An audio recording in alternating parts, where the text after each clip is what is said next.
2 average shows back to back. I can say that's not bad.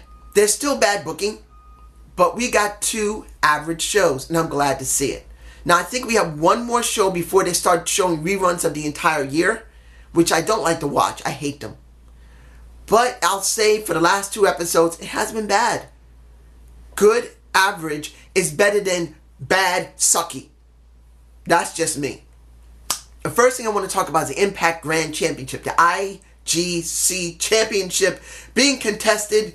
And why was Falaba a judge? I actually had to redo this video because this was the thing I wanted to focus on first. Why was Falaba a judge? Why? A guy who wants the Grand Championship. Why was he a judge? Why was he picked? And then, here's the thing. I don't like the 50-50 booking.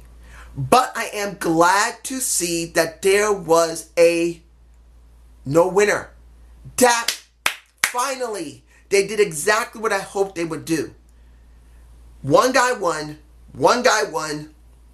Neither guy won. I'm fine with that. Throw a curveball once in a while. Do where one guy just wins straight. Sometimes do a tie. Sometimes do where you have to have a judge's decision. Having a judge's decision every single time has been a nightmare for the Impact Grand Championship matches. I've never liked that.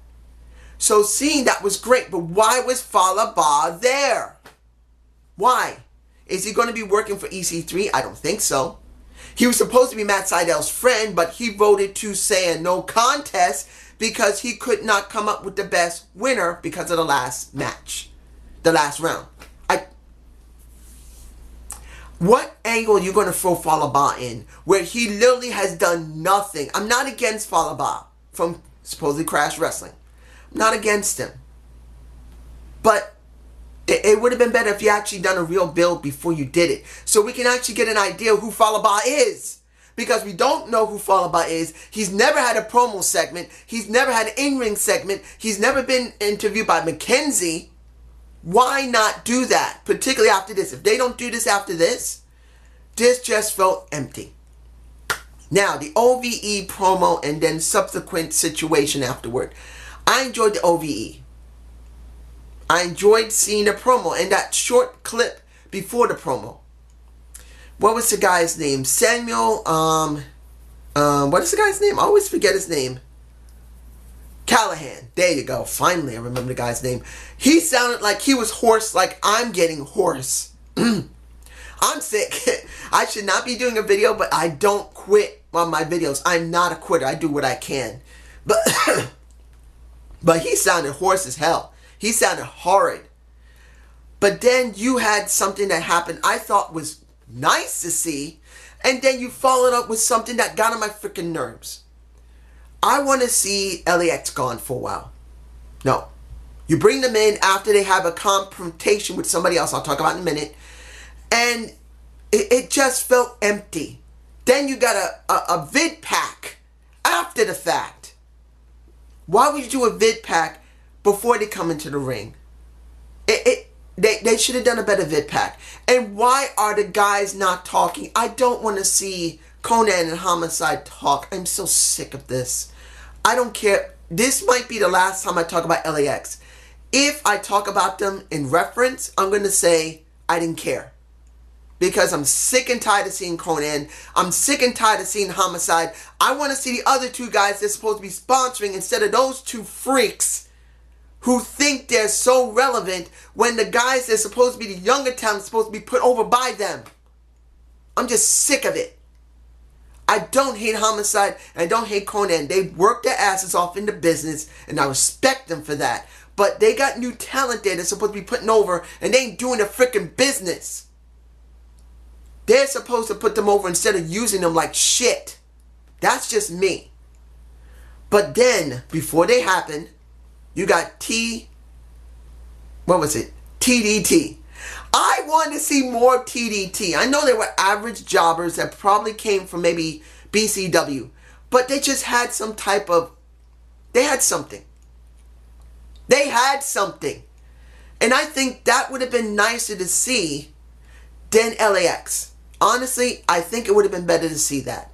I wanted to see that, and I should have seen that either by themselves and their first real match instead of being jobbed out. That's just me. Park, and Park. Oh, I love that. That segment of Park, and Park. I don't know where they're going to go with these vignettes. They keep doing them. I liking them. I don't know how they're going to bring in the other guy. I don't remember the guy's name. I know one of my subscribers said it. And I'm sorry, dude. You know who you are. You told me the guy's name. I'm blanked on the guy's name. Unless I hear him say it and then I see him, then I really begin to associate with him. Because being told the name and not seeing the guy perform in the ring, speak his promos, and see if he's a heel in the face, it just doesn't connect directly with me. I need to see results more than I need to see a name to go with the results. That's just me. But they're just funny. I just love I just love them. This is giving new life to Joseph Park. I was not feeling it with Grado. I am feeling it with this. I don't know if anyone else is liking this. I am. It's fun. Now I'm going to go from there. Let me get this done with KM. Am I enjoying the KM beating the crap out of everyone to get seen by Top Team? Yes. This is what I was hoping for KM when he first came in. Instead of, are you calling me a liar? This is what KM should have been in the beginning of the year. When he came in because of Sienna. This is the KM I want to see. A guy that's no nonsense. He wants attention. He wants people to see what he's truly capable of doing. He doesn't need to talk much. But when he does, it's impactful. Do you see now? Is this enough for you? Is this enough for you? Beats the crap out of everyone in the gym. That was good. And I'm alright with it. Where they go with this is very important. Because sink or swim right now. He's got to do something extra to go with Top Team. With them present. If he's not in present of Top Team eventually, this is really not going to go anywhere. He has to be in the presence of them eventually to either join them or get so pissed that they won't take him, he tries to beat the crap out of them. And because of him dealing with them, he gets over. Not saying he'll turn face, but it'll show that he's a tough ass. A tough guy. That's just me. Now, the triple threat of Allie, of Rosemary, and Sienna. Now, it would have been better to see 3 matches instead of 2 triple threats. I think it would have been better to stretch it out. That's how I feel. Round 1 of this. What is round 1? The first round of both 2 triple threats. It just felt empty. You should have had 2, 4, 6, and then whittled them down to who you needed. I think that would have been better. Honestly, that's just me. But in the end, was it good to see Rosemary win? Yes, it was. And she was showing a lot of cleavage. I'm not trying to be sexist or anything. It's just that you got Sienna, who's not a very heavy-chested girl. You got Allie, who's a very heavy-chested girl who does what she can to hide it. And then you got Rosemary, who's basically letting her breast spill out of her top almost. And it's like, you want to see the one who can kick ass the most and who looks the most sexy, and that is Rosemary. And you guys tell me below, when you look at Johnny Impact and you look at pretty much Rosemary, do you actually think they actually kind of make a nice couple? I don't know why, but I have this strange feeling that if Rosemary and Johnny Impact were together, I might have them together, they look like they could be a nice couple. I don't know, it's just me. So Rosemary's going up against Laura Van Ness. I think I know who's going to win this, but I'm not going to say anything until we know the truth next week. But you're probably already going to say it, but I'm not going to say it because I have my own thoughts about it. But it's good to see Rosemary there. And then you got the Allie segment with Gail Kim, which makes me think that Allie may just finally turn heel next year.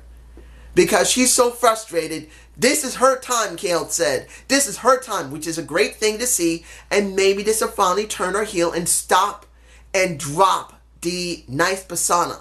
Now, I know that we know Allie in real life. I don't remember her real name. She's actually a very gentle, sweet person. But she can play a heel, and I want to see her turn heel. a real heel and kick ass. That's what I want to see from our sweet little Allie. And then eventually turn back to a face where people will love her even more. That's just me. You got two matches that really shouldn't have had happened on the same show. You got... I don't know why they did this. Look. Why did they do Lashley and Dan Lambert versus Moose and Storm on the same show with Eli Drake and Chris Adonis versus the Johnny and the Petey? Why? It makes no sense. They should have broke it up into two different matches. Those two... you see I'm angry. Look, you should have had this on this show and then do the other one on the next show. Do the Dan Lambert and Bobby Lashley versus Moose on this show and the other one in the next one. But they did it here. I don't really need to say much because Dan Lambert pins James Storm. What? What do we gain from that? I don't know. I'm not going any farther than that. I'm going to rant. You already know how I feel about this. I was not fond of Top Team when they just ruined it. What?